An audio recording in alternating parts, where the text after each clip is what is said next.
Okay, I'm going to call this meeting to order for the Zoning Board of Adjustments, July 6, 2023, and the time is 4 o'clock p.m. If you all stand, we'll do the Pledge of Allegiance.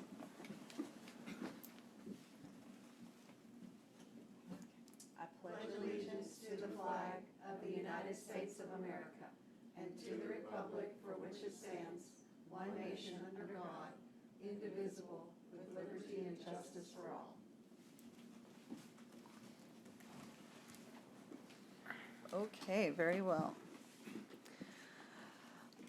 So the ZBA is a fact-finding body, and to grant variances, it must determine the existence of special conditions other than solely financial, which create an undue hardship for the applicant. Positive action requires an affirmative vote by at least 4 of the 5 members. ZBA decisions are final, and recourse for ZBA decisions is to a court of law. For items scheduled for a public hearing, residents will have the opportunity to comment on agenda items. In accordance with the Texas Open Meetings Act, members of the board shall not discuss, deliberate, or make any decisions on topics not posted as an agenda item. Speakers should state their name and full address for the record and address all remarks to the board. The board asks that public remarks be limited to no more than 3 minutes. Today we are here for our consent agenda item, the approval of the minutes for our previous meeting, which was on May 18th, 2023, and the minutes are under the red tab. If the board will please look these minutes over, and once you are done, I will entertain a motion for approval.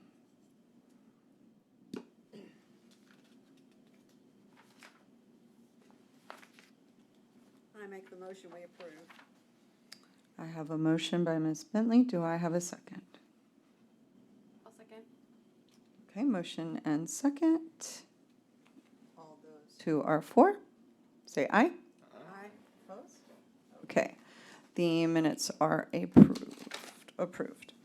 Our regular agenda today is to consider a request for a variance to the zoning ordinance, section 118-202, 2B, for the expansion of an existing legal non-conforming single-family residence, and section 118-427A for the encroachment of the minimum building setbacks for the I-2 heavy industrial zoning district for Lot 22, Block 20, City Block 29, located at 611 South Church Street.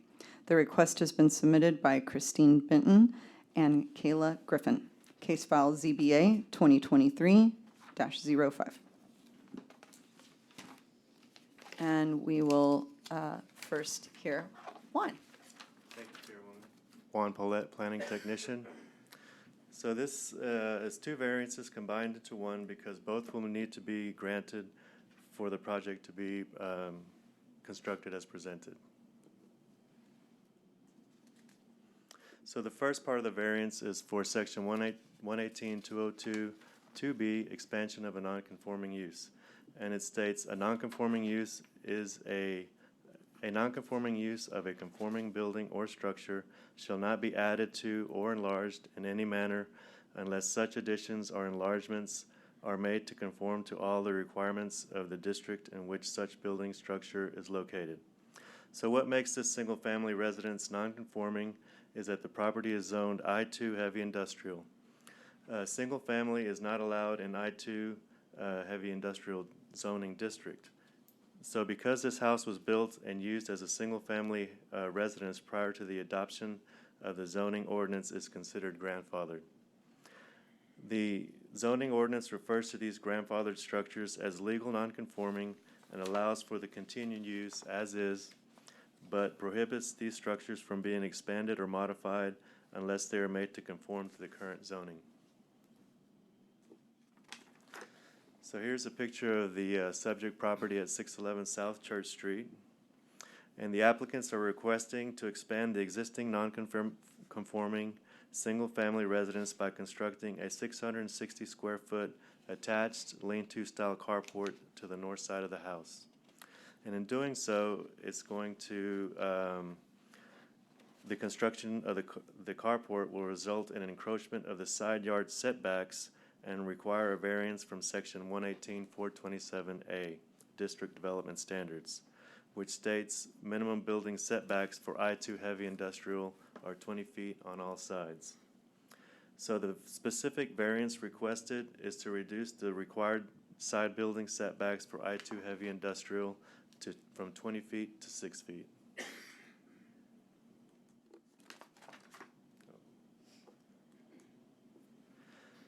So this property is located about a quarter-mile southeast of City Hall, is approximately 1.5 acres, and developed with a 1,920 square foot single-family home.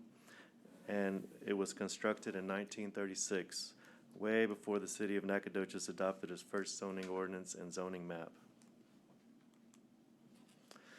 Because the eastern property line abuts Bonita Creek, the property is located in the 100-year floodplain.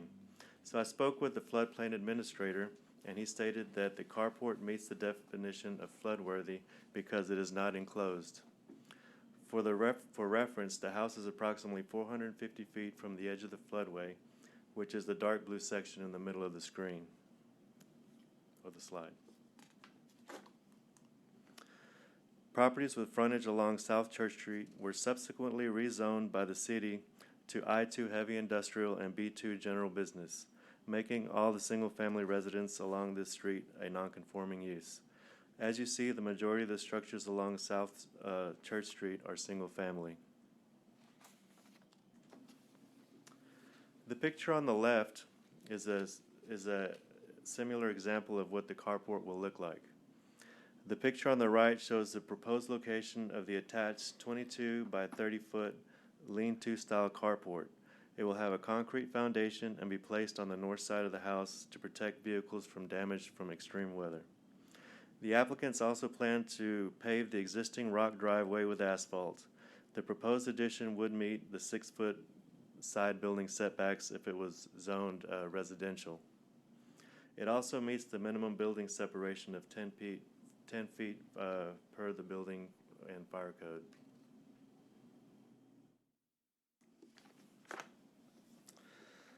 So staff believes that the variance meet all the conditions for approval except for the last. As stated previously, because there are two different variances, staff feels that the variance for section 118-202B2, expansion of a non-conforming use, is not a self-created hardship, but section 118-427A, dealing with the minimum setbacks, is a self-created hardship because the carport could technically be placed behind the house, eliminating the need for a setback variance.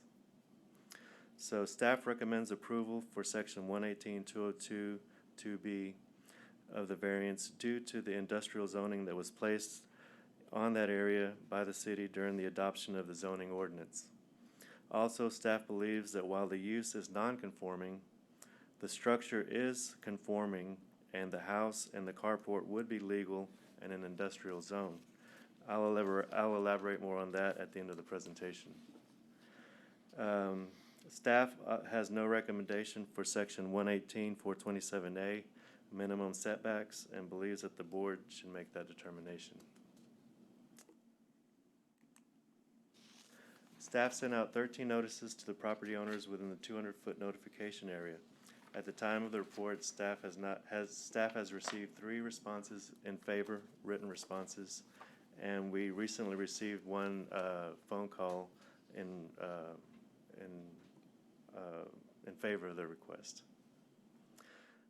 So before I conclude the presentation, staff would like clarification on interpretation of the ordinance. So, as the board probably is aware, there have been some staff changes in the planning department, and with that come new interpretations of the ordinance.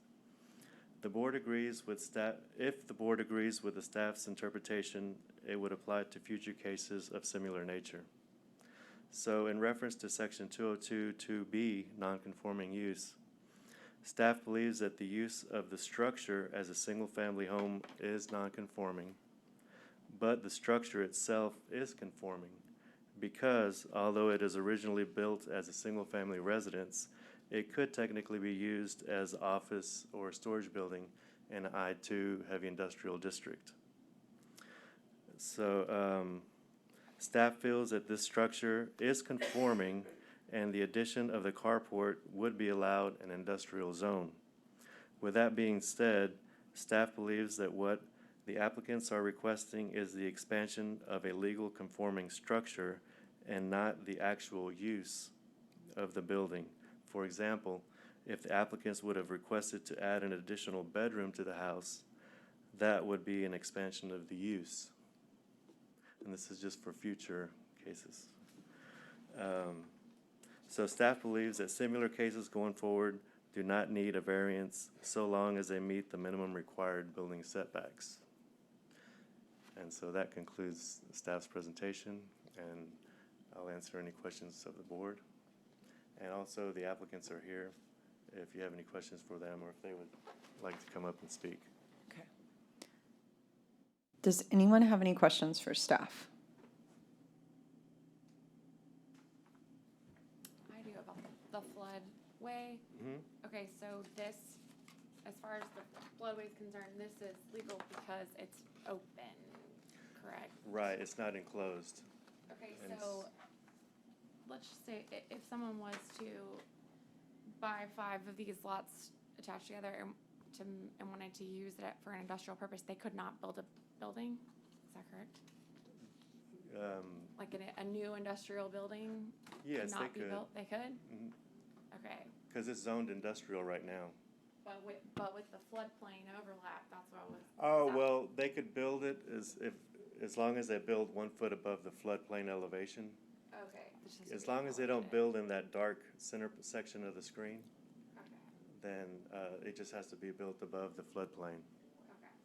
So the item was, the issue is that the issue that makes it a non-issue is that the carport is not an elevated floor, that it's a flat floor, but since it's open and it's not a garage, that's why the I was just floodplain wondering for becomes moot. future Yeah. industrial, is it usable as Oh, and industrial. industrial? Yeah, as long as they don't build in the actual floodway and they build above the elevation, flood Has to ele- build up higher. yeah, Okay. 2 feet above, I believe. And I think cases. 1 foot above the base. 1 foot, okay. Whatever that is, okay. What condition is the home? It's actually in really good condition. The applicants probably can tell you a little bit more about that, but This is the have Stripling a lot. house. From 36, I thought it said. Stripling's there. Okay, so the home, this was a residential area that later the adopted zoning changed to industrial, so, and that's how it's grandfathered. And the setback lines for residential are the 6 feet, and the setback lines for industrial are 20. all the way around. And adding the carport to the property is not changing the use from industrial, but we are changing the setback lines to match the grandfathered property. Correct. Correct? Okay, It would meet the residential setbacks if it was zone residential. right, because we're talking about current use, grandfathered use. Right. And so we're going to apply this principle forward. Okay. That's what one of the questions we were asking you. Because we're expanding a conforming structure with an approved addition, a carport, that we're not really expanding the use, because like I said, if they were applying for a bedroom, extra bedroom, that would be expansion of use, because you're expanding the size of the house. Right. But since it's just attached to the side of an approved structure, then it doesn't really need a variance. Because Because- its Right. use could be industrial. Right, because it could technically It doesn't be need a used as- variance for use, but it still would need a variance for setback. Correct, yes. Okay, and that would be the future principle, is that Right, as we long would as- only have a variance for the setback, not for the grandfathered Yeah, portion expansion of it. of the building itself. Right, 'Cause okay. they're not really, it's not really considered, expansion of the use, because they don't, it's outside and not inside the actual house. Right, So is that okay. something we need, is that gonna be automatically, approved as a new precedent? If, If you agree to that? If we approve this case, or is that something we do separately? Well, you could agree, you could decide that, well, no, it still needs a variance because it's an expansion of, if you interpret it that it's an expansion of the use, then we would still, future cases would need to be heard by ZBA for a variance.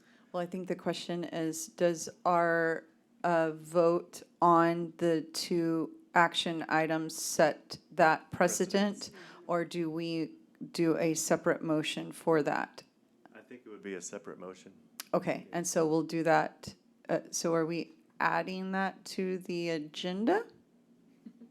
No, I think this was just Okay, a recommendation for the future, if this ever comes up again, that we won't bring it forward for a variance. We'll just approve it administratively. okay. And so are you asking that we add that to our motion for, or are you asking that we add that to our motion? I think that would be a good idea. That way, Okay, we'll just have it in writing, I guess. okay. Okay, So I guess you could take and make that motion to such that basically deny the first, the 202B.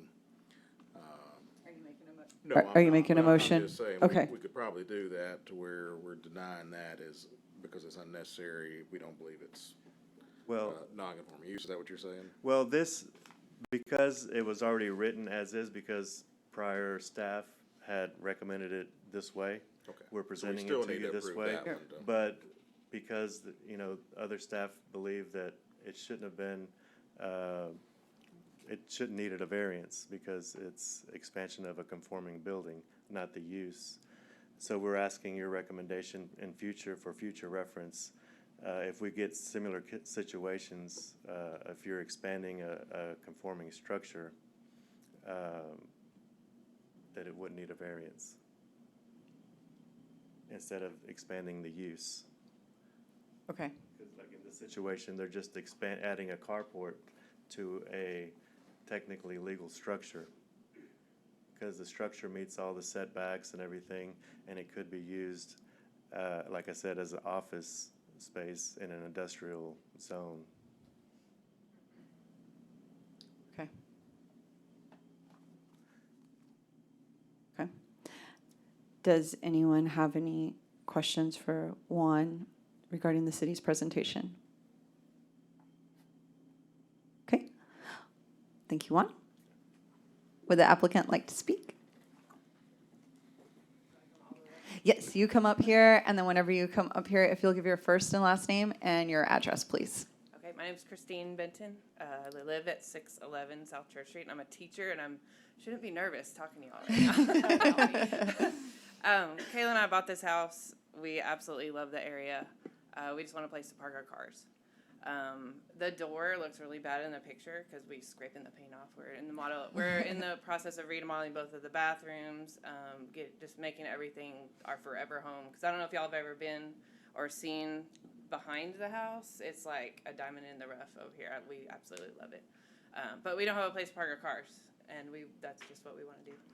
We'd like to get our groceries when it's raining and go in the house without getting rained on.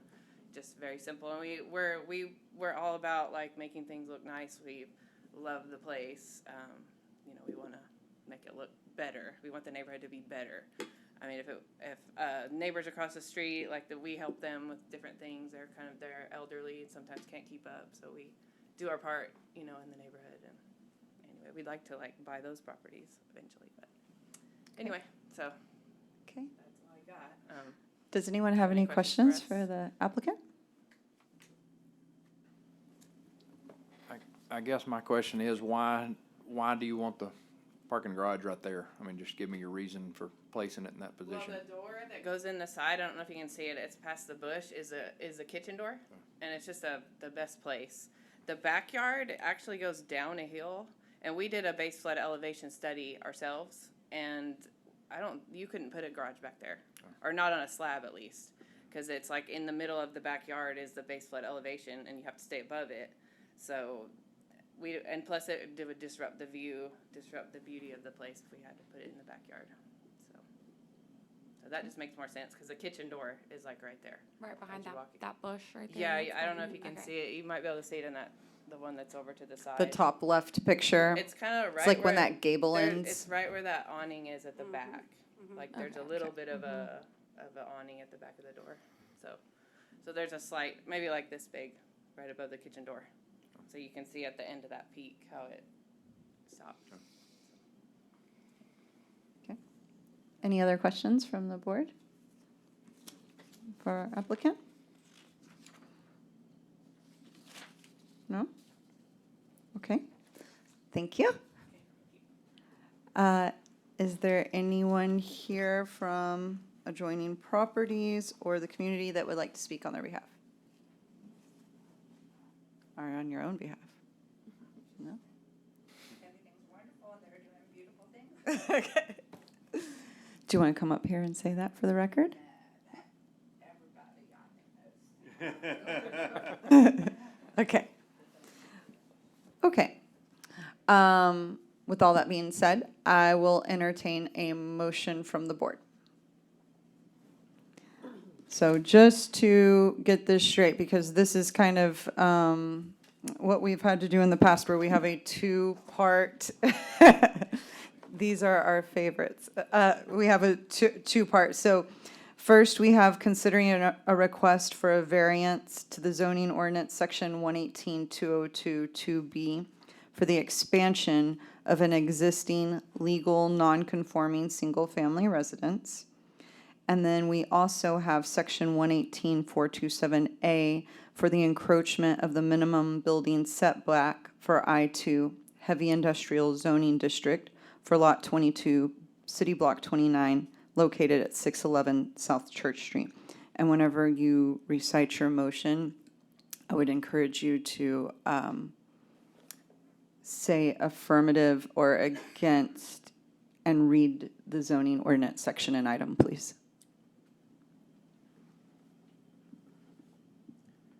Well, I make the motion to allow the variance to the zoning ordinance, section 118-202-2B, for the expansion of an existing legal non-conforming single-family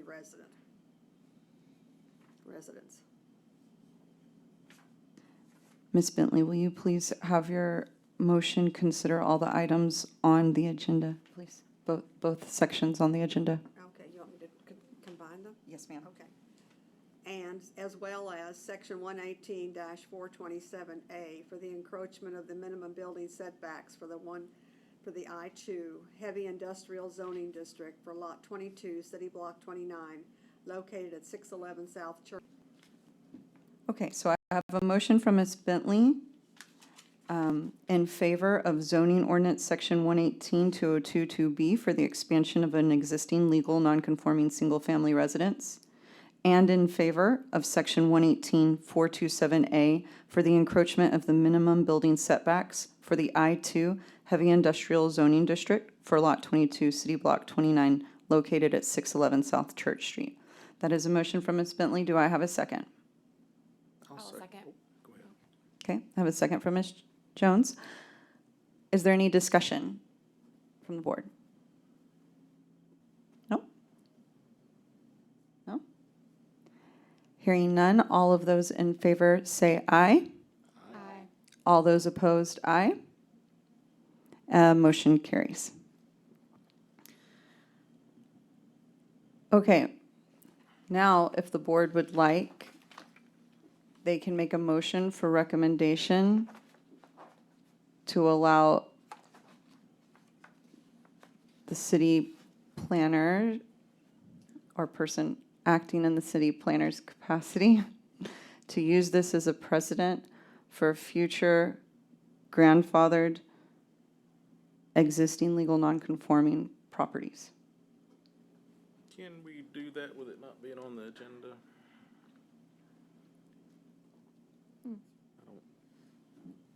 The city requested the recommendation based on the item that's on the agenda. So what you would be recommending would be approval of adding on to a conforming structure, not the use, just the structure. Oh, Because the structure could technically be used as an office or storage building in an industrial zone. Okay, So got it. So the structure itself would be conforming Right. if it was used in that capacity. And Gotcha. so what you would be recommending would be the approval of adding on to the structure itself, not necessarily the use. So in this case, they're adding a carport to a legal structure, not so much the use, because they're not adding any living space in the existing Right. house.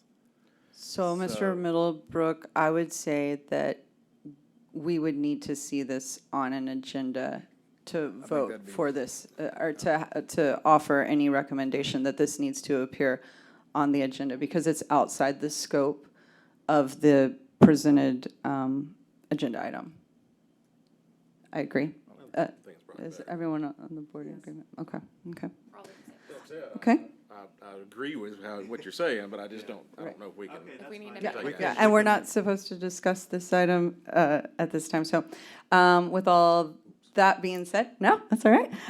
With all that being said, we have seen and heard everything that's presented on the agenda, so I will adjourn this meeting on July 6th at 4:27 PM.